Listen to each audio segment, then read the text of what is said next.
can you just, it seemed like when Nasir Brooks fouled out, things started to change. Do you think that that was a factor at that point, that anything changed at that point? Just by looking at my notes here, you guys were up by 9 and then he fouled out and things started to unravel a little bit. What do you think? You think that that was a factor at all?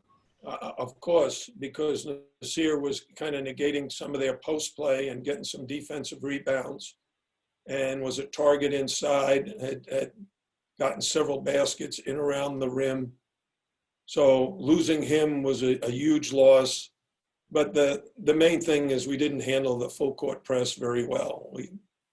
The first time they ran it, our guys were jogging down the floor like they didn't know we were going to be pressed when we had like a 6 or 8 point lead.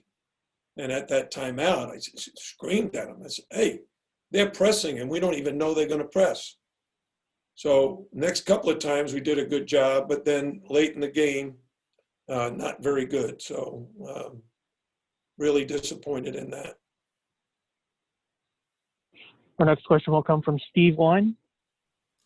Jim, what did you see with that last sequence there when you're down 2 and they tie the game and then they come down? Well, we ran a set play for Isaiah Wong. He did a great job of getting to the basket and scoring. And they got it down the floor. You know, letting Andrew Platek just go to the basket and make a layup was just horrendous defense by us. That's very, very disappointing. That should have been the best defense we played all night. It was the last possession. We had to get a stop.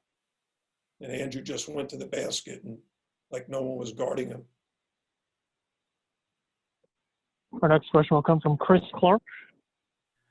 Coach, thanks for taking the time. Could you speak a little bit about the intestinal fortitude of the squad? Some teams losing close games like that would come out and, well, for lack of a better phrase, give up. But your guys keep coming out and getting into it every night and came within a couple of taking down UNC tonight. Yeah.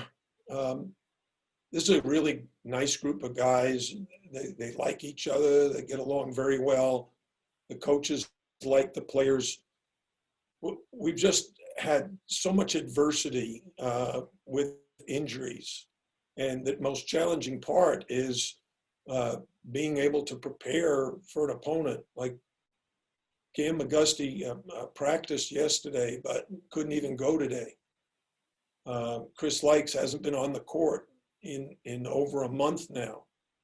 So those are our 2 leading returning scorers, and Sam Wardenberg's out for the season. We need to get Chris and Cam back. And I talked with Chris Likes about it. If he comes back soon, let's say at the end of this, he's not in shape. He hasn't played in a month. How do you go out on the court and play when you haven't run up and down a court for over 4 weeks? And Cam is still nursing a pulled hamstring. It'd be nice if he could actually practice. He had basically today off, tomorrow off, and we'll see how he does on Thursday and Friday. Thank you, Coach. We have time for a couple more. Our next one comes from David Ferrones.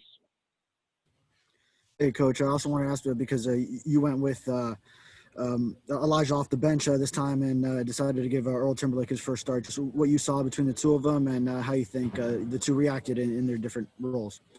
Well, I thought Earl, we put Earl into the start lineup because of his rebounding in the last game. He had 8 rebounds. He's very comfortable being physical in around the basket.